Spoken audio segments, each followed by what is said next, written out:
Hey everyone, it's AJ Dean from Film Talk with AJ Dean. And guess what? Today we have a super special VIP, one of my favorite people on the planet, Marcus J. McGill. He is a line producer, he's an executive producer. He's done so many great, wonderful independent films, and he's a special expert in the genre of horror. Let's give him a super warm welcome. Hey, Marcus, all the way from Vegas. How you doing? Hey AJ, hello everyone. How you guys doing? I am thrilled. Thank you. I am so thrilled to have you because, Marcus, I've been looking forward to this all week, and you are amazing. And I want everyone to know how wonderful you are. Let's get into it. And Oh, thank you, AJ. yeah, you're just incredible. You are the horror expert. Have you been told that a lot? I mean, family and friends always call me the movie guy. I've been a fan of film since I was a kid, but we'll get into that, So Definitely, yeah. definitely. Okay, so let's start off with how you got into film, okay? Because we're going to talk about Terrifier and Stream and all that good stuff, but I want to give people a sense of your background, how you got into film. Now, let me just read a little bit of your bio. You were born in Chicago, grew up hmm on the east side of Atlanta, Georgia, love Georgia, and you Yeah, Decatur and Latonia. Yeah. Kate, okay, in that area. hmm And then you hold two master degrees in integrated homeland security management and intelligence studies. And I find that hmm fascinating. I mean, I just feel more safe and secure having you on my show right now and safe because you're the homeland security expert. I mean, you're our safe guy. So, but you have an incredible experience of how you got into film and independent film. So let's go back and share with everybody a little bit about how you got into film. Right. Well, I wish I could say I was an expert in Homeland Security management. I couldn't quite land a job in the government, but that's another story. Um, how I got into film, I'll go all the way back to when I was 4 years old. My mom took me to see A Nightmare on Elm Street when I was 4 years old on opening night. And she did it because I guess you're in preschool at the age or whatever. And I kept falling asleep when I was supposed to be active with the other kids. And so my teacher told my mom that. So she heard about A Nightmare on Elm Street coming out, the previews back then, and took me to go see it to scare me awake. And it worked. So, but I fell in love with the horror genre. And between my mom introducing me, even though she's not a horror person because she's a minister and everything now, I grew up in the church. My aunt, my dad's sister in law, really introduced me to horror. So I used to spend the night at my cousin's house all the time, and my aunt had films on VHS like Cujo and Critters and the rest of the Nightmare on Elm Street films. And my all-time favorite horror film, The Howling, with Dee Wallace. And I was fortunate enough to be streamed. Dee Wallace is in it, and so she is my personal favorite scream queen, more than Jamie Lee Curtis, more than Nev Campbell. So it was a pleasure to be a part of a project with her. And every time I see her, I just get goosebumps and nerd out. And she is the sweetest person in the world, So I loved Miss Wallace. But how I actually got into the industry was I would frequent horror conventions. And I was fortunate enough to meet Damien Leone, who created the Terrifier franchise, the writer, director, and also the Fuzz on the Lens guys, Michael Levy, Stephen Delasala, with they created Stream, and they were the production team behind the Terrifier franchise. Met them at a horror convention, just hit it off. I was in film school at the time at Stevenson University in Owings Mills, Maryland. And I was just asking Damien, like, hey, how do you get into film? And he said, quit film school. Because, well, one, he told me to quit because I told him how I had two master's degrees at the time. And he said, dude, why are you still wasting your money on school? You got enough degrees. He was like, quit school, get on the set as a PA, and then you learn practically, you know, work every department and, get a feel for what you want to do. And so we were talking about the Terrifier franchise. And at the time, I told him, he was asking me, so he said, when did you learn about Terrifier? And I said, man, I've been a fan of yours since 2008 with your short film, The Ninth Circle. And so at the time, he said, wow, not too many people knew about the short films because he actually did two short films first. And then he did a feature film called All Hallows Eve in 2013. And that film was actually the previous two short films combined, plus extra scenes shot for the narrative of the movie. And so he was like, yeah, not too many people watch the short films and stuff. So I guess I impressed him. I would like to think that's my own headcanon that I impressed him enough where he said, hey, don't tell anybody, but I'm writing Terrifier 2 right now. Give me your number and I'll reach out to you when we're ready to, put this thing together if you want to be a part of it. So of course he did the campaign and I decided to invest in the film. He brought me out he invited some of the executive producers to come to a couple of the shoots.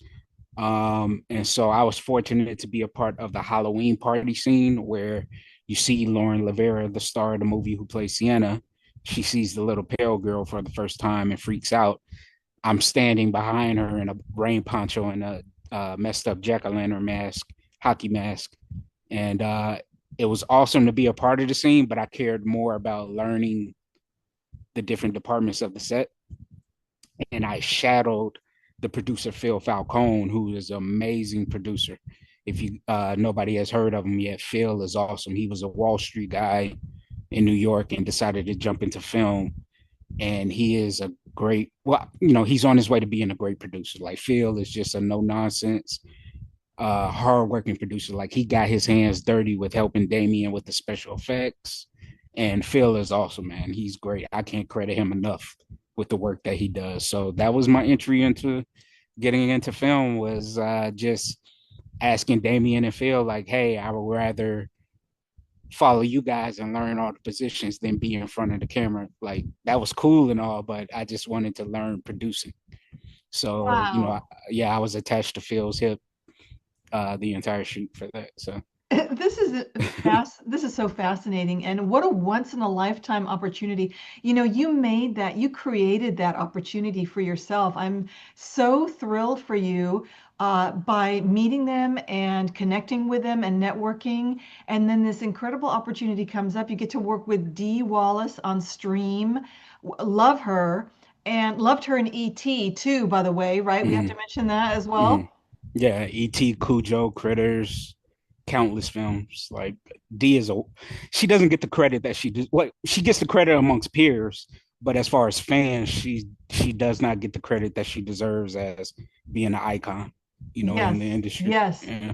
And that's what I want to talk about is that she is phenomenal. And in E.T., she was so wonderful in her portrayal, so Mm-hmm, compassionate and a wonderful mom. She played the character so great, and it just mm-hmm, added wonderful layers to that story by Steven Spielberg. Just incredible, E.T., one of my mm-hmm, favorites.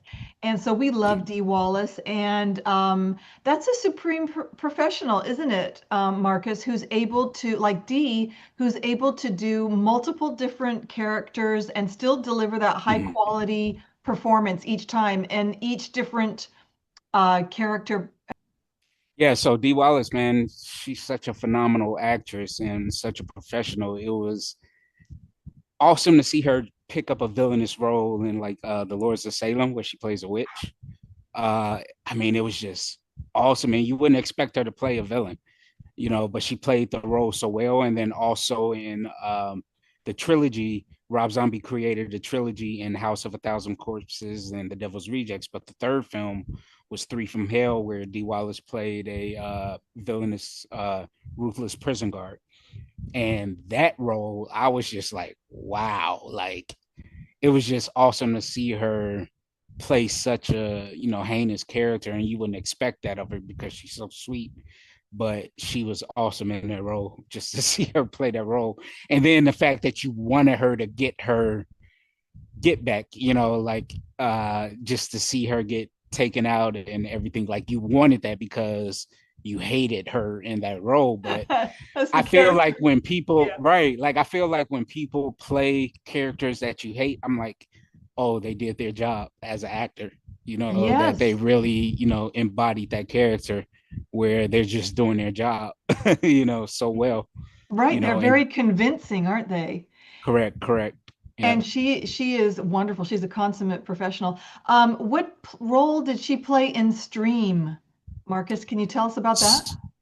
So in Stream, let me pull up her name in Stream. Stream, she had a small little role where she was like the sweet, basically manager of the hotel at the time. So in Stream, basically the film is about a family who comes to a hotel for vacation and they are being stalked by killers and it's being streamed to the dark web. And so the world is basically watching it and gambling on it, on the deep, deep, dark web. And so she goes out pretty bad. She goes out pretty bad in the role. She gets taken out in a pretty sadistic way. But it was just sweet of her to be in the movie. And we also have other horror icons in it, like Tim Reed. We have Jeffrey Combs from the Reanimator series, Mark Holton from the Leprechaun franchise, and Teen Wolf. We also have the great Tim Curry, in the movie. He actually came out of retirement to be in the movie. Um, we also have Wow. the late and great Tony Todd, Candyman himself, is in the movie. We have Danielle Harris from the Halloween franchise and the Victor Crowley franchise. So we have some great actors in the movie, but Dee Wallace played Linda Spring in the film. Um, and it was just an honor, to be a part of that project. The Fuzz on the Lens guys, I definitely tell everybody to keep their eyes out for the Fuzz on the Lens production guys, because these are guys that are fan of the franchises, fan of the genre first, so they understand like what we as fans want to see on the screen, and they make that happen. So I say definitely keep an eye out for these fellas. Yeah, they are So, amazing from what yeah. I'm heard from you, and it's wonderful to meet great people like that. Fez on the Lens, and they're on the East Coast, right, Marcus? Yes, they are Staten Island guys, Staten Island boys. Fun to work with. Again, they're like fans of film first, Yeah. and they're not just putting out junk. Like they really understand and listen to the fans, like of what they want to see, and they do their best to make that happen. So, yeah. Incredible. And so, where can people watch Stream? How can they rent it, or is it on Amazon? It's on every platform: Amazon, iTunes, Voodoo Fandango, along with Terrifier. Those films are on like Peacock. What is it? Amazon, not Shutter, but I'm trying to think of Bloody Disgusting has their own. Screenbox is a new horror platform. So yeah, it's pretty much all over. Great, great. And And we just now, made the announcement of Stream too, if you can see my background. oh my gosh, congratulations. Yes, Are you going to yes. be a part of that too? Fingers crossed. I don't know yet. The fellas are writing it now, so I'm hoping to be a part of it. Yes, How exciting. And yes. this is phenomenal. Now, this has gone because Stream has gone nationwide, hasn't it? I mean, people can, Globally, actually, yeah, it's gone global. So wow, wow. So, congratulations with that. So, so wonderful. Now, let's switch to Terrifier 2, Damien Leone's Terrifier 2. Now, mentioned, you talked a little bit about this, that you played an actual character in Terrifier 2. And you mentioned how you networked and got together with these guys. And that seems to be your forte. You're really good at that, Marcus. Do you know what I mean? You're really good at, because you're a genuine filmmaker and you love horror, right? I would say not only that, it's just good storytelling, because of the fact that, you always have your final girl. Predominantly, women in the horror genre are always the final girl and always the surviving. And, we have the final guys here and there, but it's always good to see just good characters overcome trauma and overcome being, these unstoppable forces. One of my favorite scream queens is Neve Campbell. uh, uh, Scream is my favorite horror franchise because one, I say is like the only franchise that actually sticks to its own continuity. Terrifier is doing that now. Terrifier is a good franchise right now as far as sticking to what the previous film did and sticking to the continuity of it. But a lot of franchises, not to crap out on them, but if you look at like a Nightmare on Elm Street, which I love Robert Englund, and Friday 13 is one of my favorite franchises. But each movie, I would say, like for Friday the 13th, it kind of jumps ship after part six, where it goes here and it goes there and it doesn't stick to its own thing, and the Nightmare on Elm Street is infamous for that as well, where it doesn't stick together.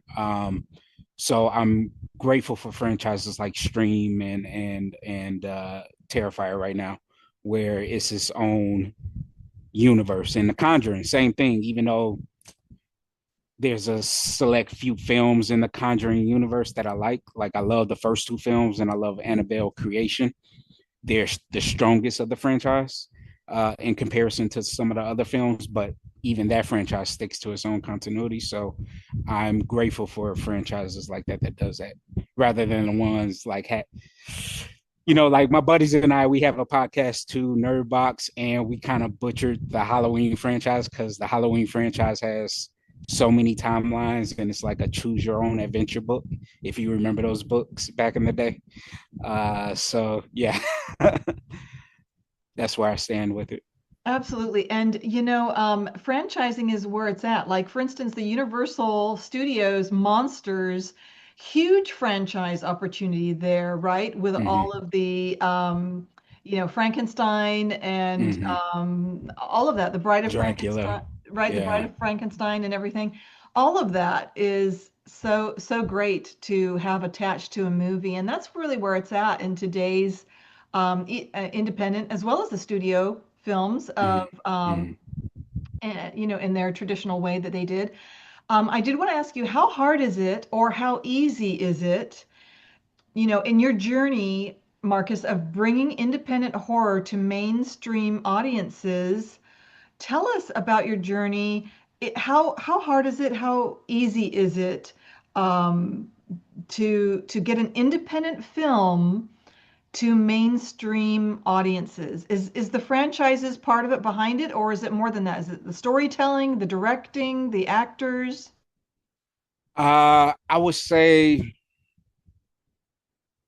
at least for my personal experience, it's been a bit difficult as far as because there's a few films right now that I'm attached to working on, and raising the funds is a bit difficult.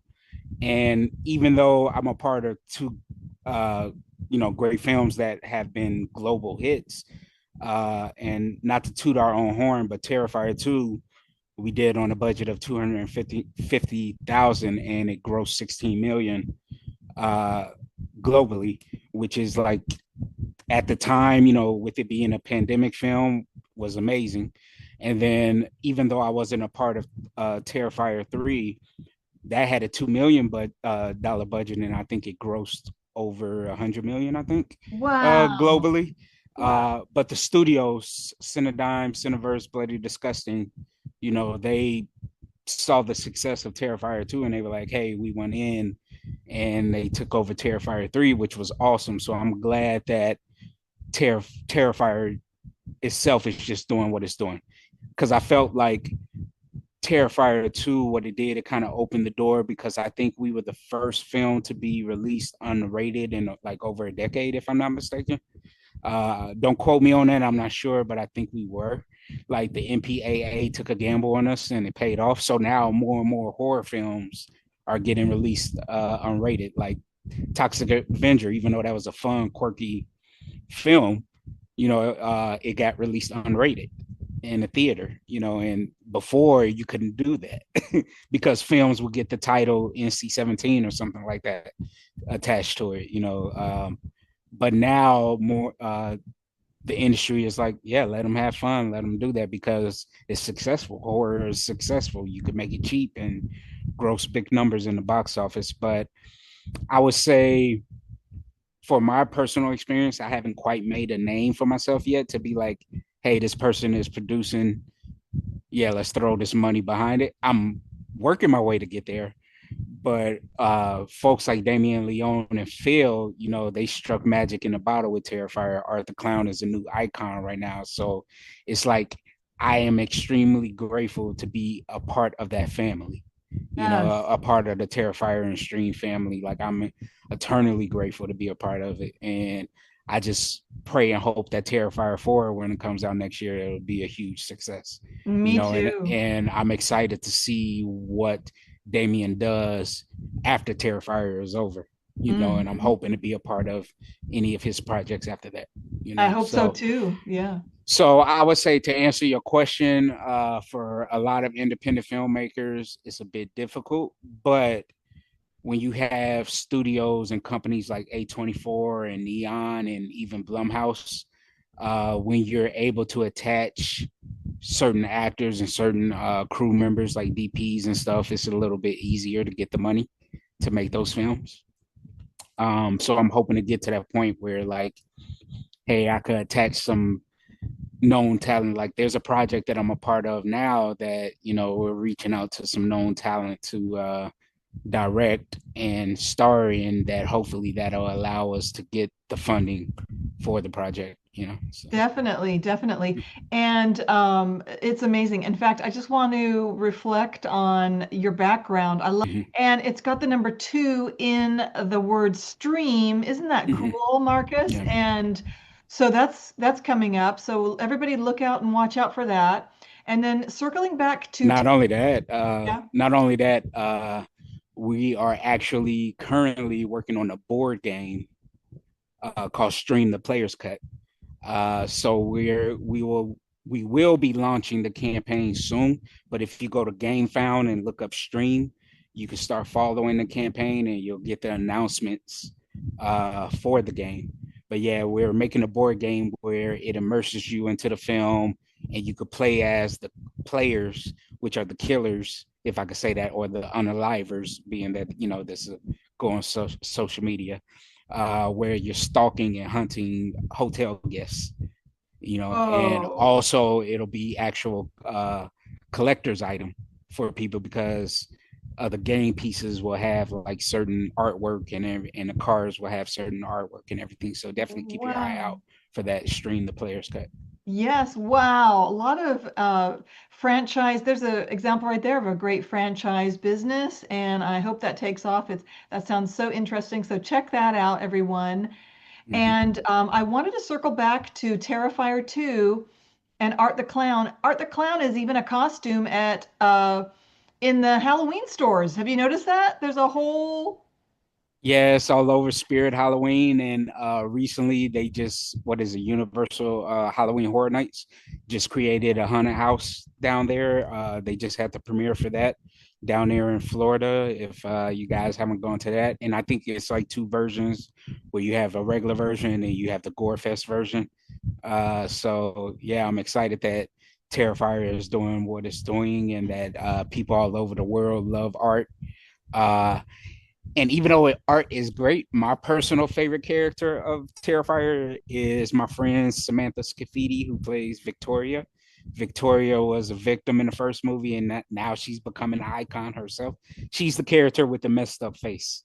If oh you see her wow. in a movie, and she was basically like the puppet master of art. The little pale girl, played by Amelie McLean, in the second film, was amazing. So yeah, those two characters, art gets all the praise, which is great, but I love the little pale girl and I love Victoria. Those were my favorite characters of the franchise. Right Yeah. on, right on. And what was it like being on set on Terrifier 2? Tell us about the production on set. Was it incredible? I think I remember you saying it was very messy and they had a lot of the fake blood all over the place and they had to have all these tarps. Is that right, Marcus? Can you talk a little bit about that? Yeah, I wasn't on that shoot, but one of our Casey, what is Casey last name? Hartnett, I think. Casey was a victim in Terrifier 2. She was in the infamous bedroom scene, got tortured.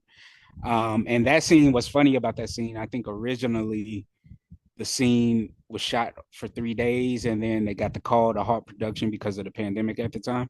And I think Damien went back and rewrote the scene, and then it took them a week to shoot the scene, but they used so much blood that she got stuck to the ground when they would clean her up. Yeah, so but when I was on shoot, it was just amazing to see Damien at work. Like hit with Damien, watching him direct, it's like his head is always churning and he's always thinking how to do things better. And but it was great to see the fuzz on the lens guys work because it's just so few of them. They were doing everything. You know, they were doing the art direction, they were doing set design, they were doing grip and electric. So it was like being in film school watching them work. You know, Mike Levy, Steven De La Sala, Mike's brother Jason. There's a few other guys that they're friends with that came together and they were PAs and doing grip and electric. Watching George Stuber as the DP was just, it was like being in film school. Really, it was just magical for me personally to actually see, being a fan first and loving film and growing up watching film. Like I used to love watching all the behind the scenes footage on DVDs, which I wish they would get back to doing.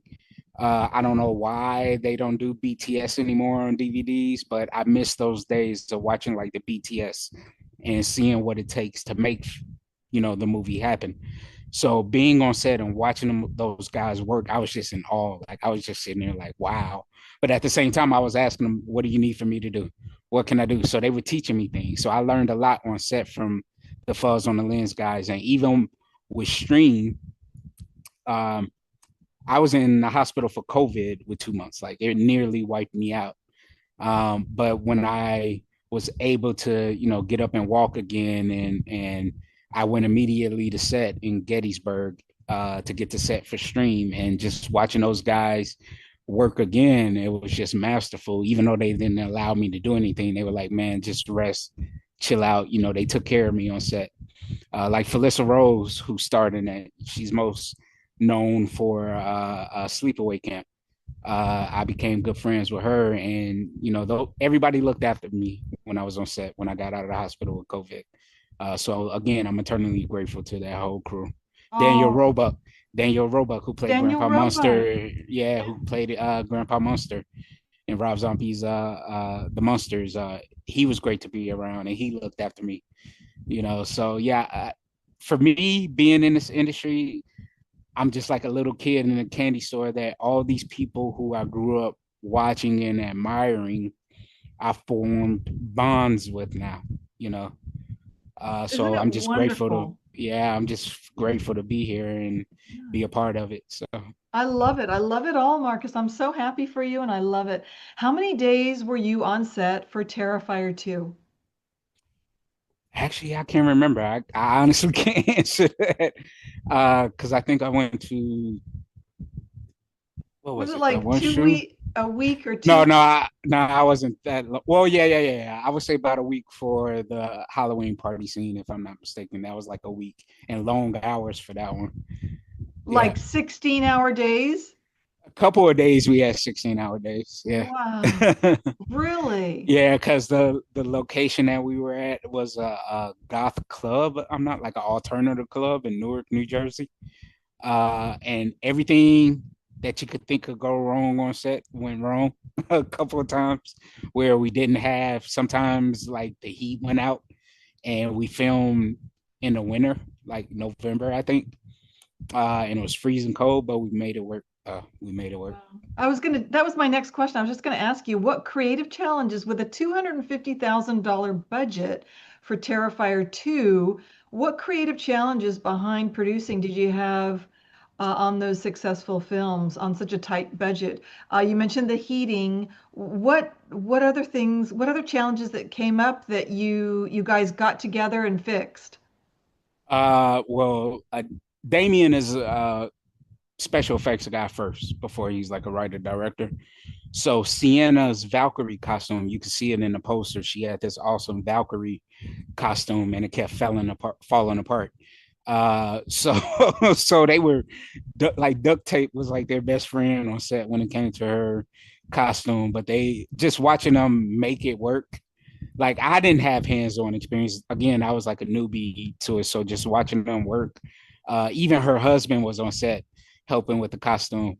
And so, yeah, the most challenge I think they had on, at least when I was there, was Sienna's costume, Valkyrie costume, because it would always fall apart.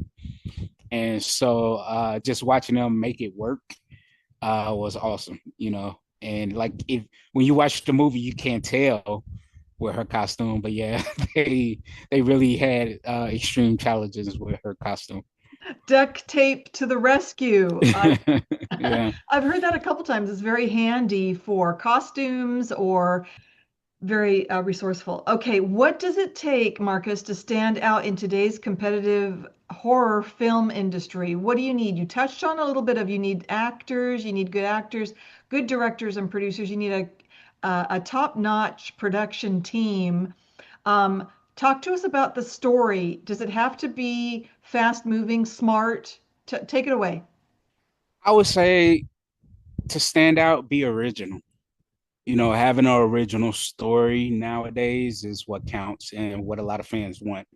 I know a lot of people aren't fan of remakes, but I feel like if you have a remake that's still yet original, you know, and it's not like a carbon copy of the previous work. For example, one of my favorite or two of my favorite remakes are Texas Chainsaw Massacre 2003 and Friday 13 2009. They took those beloved films and made it original. Like they did an original story, you know, they created original characters that worked for me personally. I know this may be blasphemous, but I really wasn't a fan of the original Texas Chainsaw Massacre. Like I was a fan of what it did for the horror genre and film in general, the grittiness of it, the originality and everything, but I just wasn't a fan of the Sawyers. They didn't necessarily scare me. Where the Hewitts in the 2003 film were more believable, you know, to me, like they were more ruthless. And, you know, I don't get scared in horror films, but like if I was immersed in that world, I'd be like, yeah, I would be terrified of the Hewitt clan, you know. But I feel like just being original with the story, like the Philippou, if I'm pronouncing their names right, these two brothers, they were YouTubers first. They came out with a film called Talk to Me.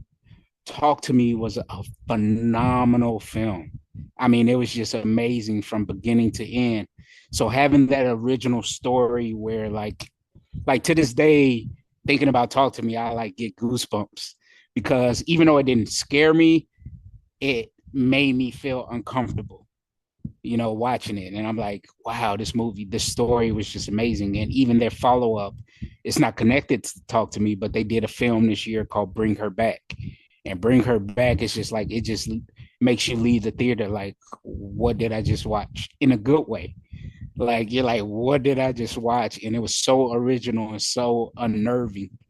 I'm like, that's what it takes to stand out. And there's a new film that I'm looking forward to that's coming out called Good Boy. It's about a dog witnessing what his owners and family are going through.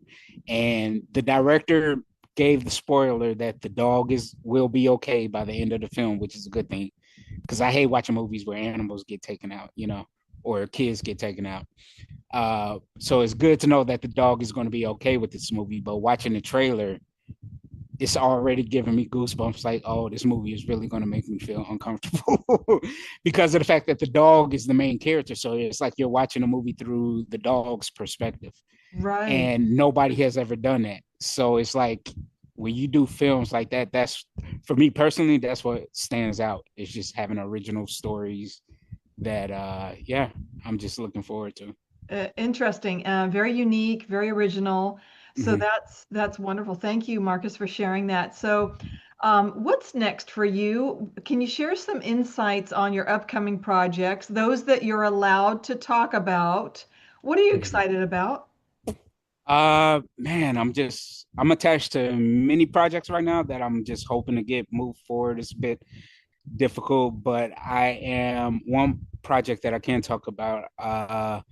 I'm attached to a film called Scissor Mouth with the awesome writer from Deborah Richards. We love yeah, Deborah Deborah Richards and Richards. Patrick Yeah, Wirtz from yeah, Movie Deborah No, Richards and Patrick Works, right movie No from Mountain and Shaking and Stirred. yeah, Shaking the Uh, Stir, the story of Flair bartending and Movie No Mountain. Yes. yeah, so Scissor Mouth is about a young girl whose mom is abusive and gives her the Glasgow smile. But it is a slasher. She goes on a killing spree. Um, so I'm super excited for that. We're looking to have some awesome actors attached to that one, and that one is moving forward pretty fast. So I'm excited for that one. Yeah. Awesome. That's wonderful. And okay, now here's five. Here's kind of like rapid questions. Get ready, strap your seatbelt on. So here we go. So Marcus, give me your top five favorite um, horror actresses. And Oh, okay, take it okay. away. So my top five personally, Dee Wallace, Danielle Harris, Nev Campbell. Shoot. I mean, people want to say. I mean, we got to put Jamie Lee Curtis in there. I mean, she's just iconic.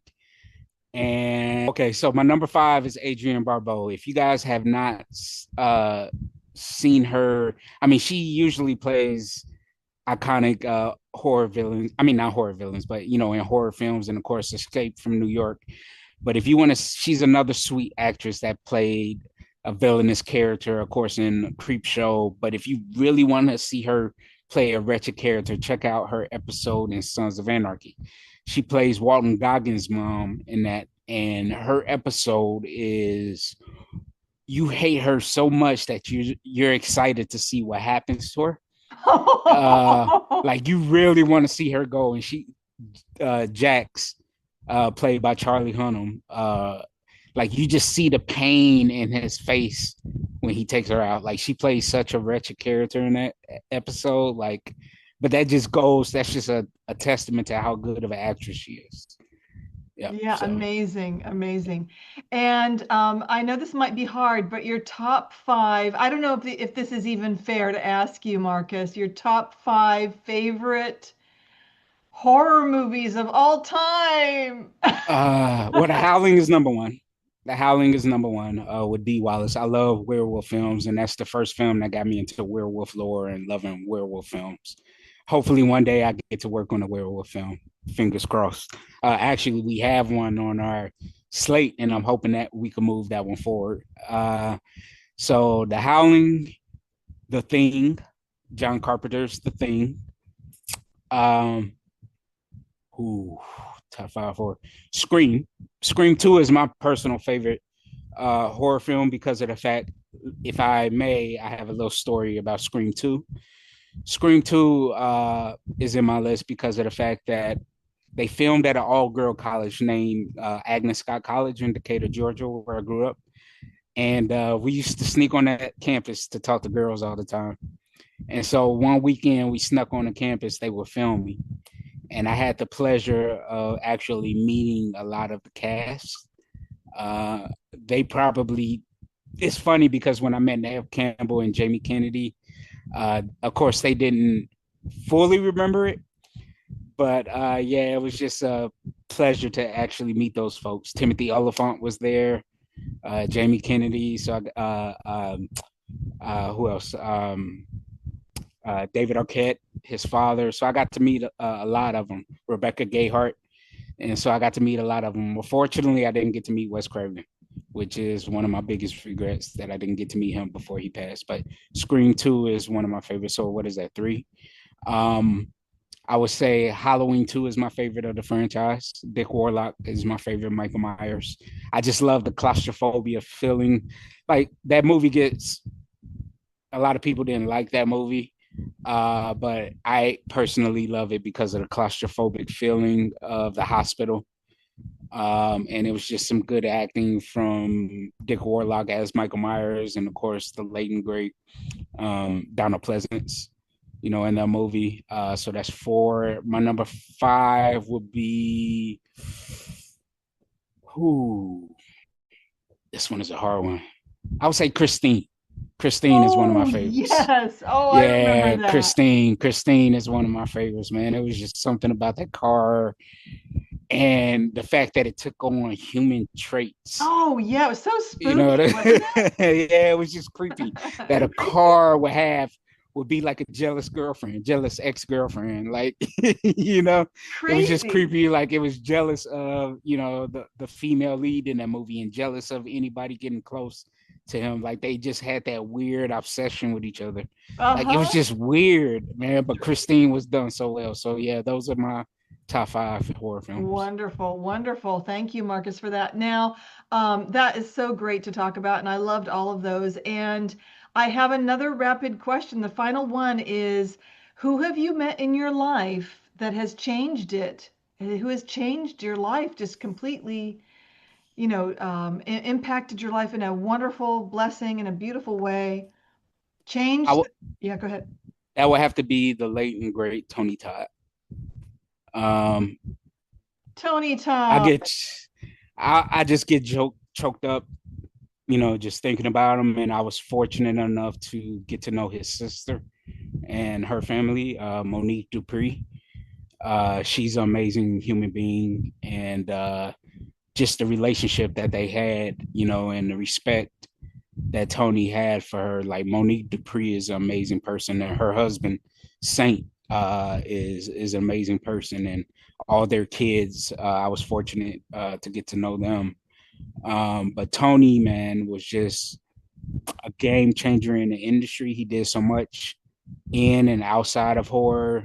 His voice, his presence, just being around him, he was just the nicest person. And I was fortunate to say that the last thing that he said to me were similar to the words that he said in Final Destination Bloodlines, was just appreciate life, be grateful for life, do the best that you can, paying it forward, being kind to people, being compassionate.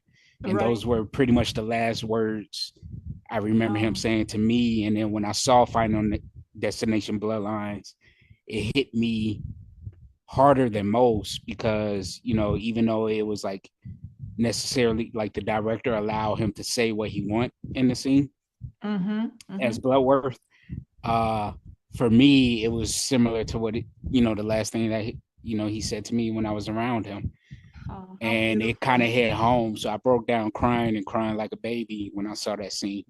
I was with a Oh, friend of mine and she was like, why are you crying? Like she asked me after the movie, like, why were you crying? And I was like, what he said in that scene was similar to what he said to me personally. So it hit home for me, it really and did. so it Incredible. was a pleasure to be around him and to get to know him that little time that I had with him, you know. Hmm.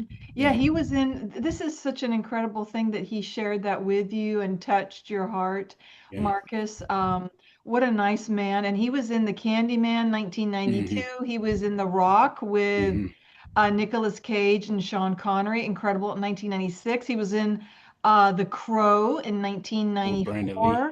All of these incredible, and many, many more. Just and he played again another consummate professional actor. The type of actors that you enjoy working with them. They're a pleasure to be around, and they just bring so much creativity, don't they, to the Hmm. craft. Hmm. And I'm just so thankful and grateful you had that chance with him. And what a nice guy. Hmm. And again, just prayers to his family. Like again, Monique Dupree, she's awesome within her right. She's a wrestler, and her daughter is wrestling with her. Uh, Constant professional, awesome human being, and I always try to reach out from time to time just to check in with her to see how they're doing and everything like that. But yeah. Wonderful. So, speaking of great people, do you have any acknowledgments or thank yous that you want to give a shout out to anybody? Definitely one of you. because we work together with Butterfly Films, you're amazing in your own right. Your logistical skills, just everything that you do and bring to the company is awesome. But of course, our great Kimberly Skirm, you know, she's been in this industry 30 plus years as a casting director, worked on some amazing projects, And it's her Uh, birthday today. You it want is to her birthday, so happy birthday, Kimberly. happy birthday, Uh, Kimberly? like I'm grateful to her because again, she's another reason why I'm in this industry. I interned for her. I started my internship with her while I was in the hospital with COVID. And I remember when I got out of, when they brought me out of my coma, and I couldn't even walk at the time because they paralyze you when they put you in a coma. Um, I remember calling her and telling her, "Hey, I can't do the internship right now because I'm dealing with COVID and everything like that." And her response was like, "Well, can you read scripts?" So I was like, "Yeah." And so she was like, "Well, read these scripts for me and do a breakdown of the scripts." So I'm grateful to Kimberly every day for taking a chance on me and now being her producing partner, being her line producer. She gave me a chance when I didn't. She didn't have to. And who to think that, like, 5 years later, that I still be working with her, Isn't that that she, wonderful? Me yeah, that too. she gave me, I'm so thankful yeah, and grateful. yeah. So I wasn't just an intern and moved on. She was like, hey, I really value you, value your opinion, and you do good work. And she allowed me the chance to be her line producer and break down her scripts and do the schedule and budgets, and that she Which you're entrusted me awesome enough. at. You're awesome at, Marcus. You're Yeah. an awesome line producer, and you're excellent at budgets and just amazing. So I just want to say that. Go ahead. Yeah, so I'm just grateful for her to allow me to do that for her, and she introduced me to some awesome people like Judah Ray. I'm attached to a couple of his projects. He's an awesome director, awesome writer. So we got some things cooking. Yeah, so I'm just grateful to her. Again, grateful to the Fuzz on the Lens guys being a part of their projects. Again, grateful to Damian Leone and Phil Falcone.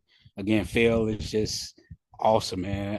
Awesome producer. And then just grateful to a couple of people. I've formed some awesome relationships with a couple of people that again I grew up admiring and being fortunate enough to be able to just pick up the phone and call them and talk to them.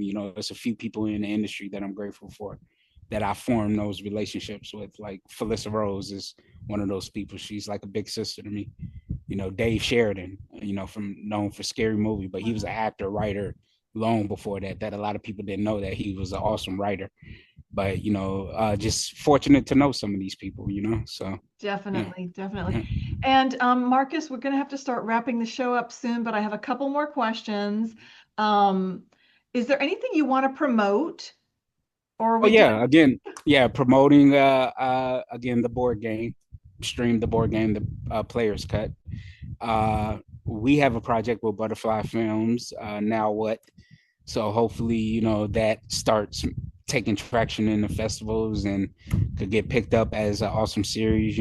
I was fortunate that Kimberly brought me on to that one. So yeah, those are the things that I look to promote. Well, of course, Terrifier 4. I'm Mm-hmm. not a part of that one, but again, I'm part of the Terrifier family, so Yes, you are. I always promote the Terrifier films. Again, the Haunted House in Orlando, and I always have. I can't speak highly enough for the Damian Leone and David Howard Thornton, who I'm friends with, who plays Arthur Clown. Mm-hmm. I always promote their projects. I'm always that hype man for them. Yes, So yes. definitely keep an eye out for Terrifier 4 next year and Stream 2 next year. Hopefully, I'm a part of that one. So, Wonderful. Yes. yeah. And Marcus, you're on Facebook and IMDb if people want to follow you, and Instagram, right? Instagram, yeah, Marcus_J_McGill. Yeah. Good. And then I have one more question about the film industry, and then we're going to do our heart message. So the Oh, one more question, thing. I'm sorry to yeah, go cut you ahead. off. I like to promote Nerdbox. Nerdbox is a channel that I have with my friend David Partenio. He's like a brother to me. But every Sunday we have a podcast. If you go to Nerdbox on YouTube and Nerdbox on Facebook, you can check out our podcast. It's 7:30 p.m. Eastern, Hmm. 4:30 p.m. Pacific. Beautiful. And what do you cover on your podcast? Let's share a Oh, little we bit. cover all things horror. We do horror rankings. We talk about horror news, and then also we do little fun things where we rank unaliving moments or best characters in horror, and we talk about all things horror on Nerdbox. Okay, and just like for an example, do you talk about memorabilia like this? Yes, so David's son, we're gonna hopefully do that podcast again, but David's son, Nora Partenio, does that where he talks about collections and memorabilia. Yeah. Fabulous, fabulous. Okay, I love that too. And I just wanted to show you, isn't that fun? I don't know where I got this, but it's a little enamel pin of the Mm-hmm. Munsters. You can probably search online, but aren't they fun? They're kind of Mm-hmm. inexpensive, like $10 gifts. Do you know what I mean? That you can Mm-hmm. get for people that are kind of fun that like that. So Yes. if anybody's out there wanting Christmas gifts, even patches or enamel pins or anything like that, right, Marcus? Isn't that great for gifts coming up for Christmas? Yes, definitely. And again, since you're on that topic, I would like to promote the Fuzz on the Lens guys actually have a store on their website. If you go to Fuzz on the Lens Productions, they actually have a store where they sell hoodies and different things, memorabilia from the films and everything. Yeah. Oh, that's so cool. I love that. So check And that also out. Scarecrows. Scarecrows is another shop and channel that we're friends with. Check out their store.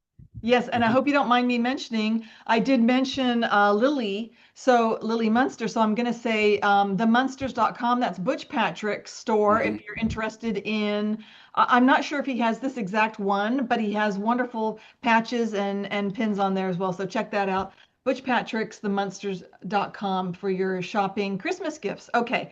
My final question, thank you so much, Marcus. My final question for you today. And I've so enjoyed this so much, Marcus. You're No, amazing. it's been an honor for me, AJ. Oh, you're just incredible. About the film industry, what needs to change, Marcus? A lot. A lot. I mean, hopefully this doesn't get me, blacklisted or anything like that. But I just feel like studios need to stop being so greedy and being money hungry. I know the industry is driven by money. I mean, you got to make money to, put these projects out. But I wish the studios would stop being so money hungry and stop allowing creatives to be creative. Like a lot of times, you have these studios coming in and forcing the directors and forcing the producers to change things because of the feel that, they just want to put butts in seats. But I feel like, hey, allow these creative minds to be creative because the projects will sell themselves, you know. Um, and then I say, I know it's cheaper to go abroad in film, but I feel like if you take that mindset and bring it back here, allow our crew members, give each state better tax incentives,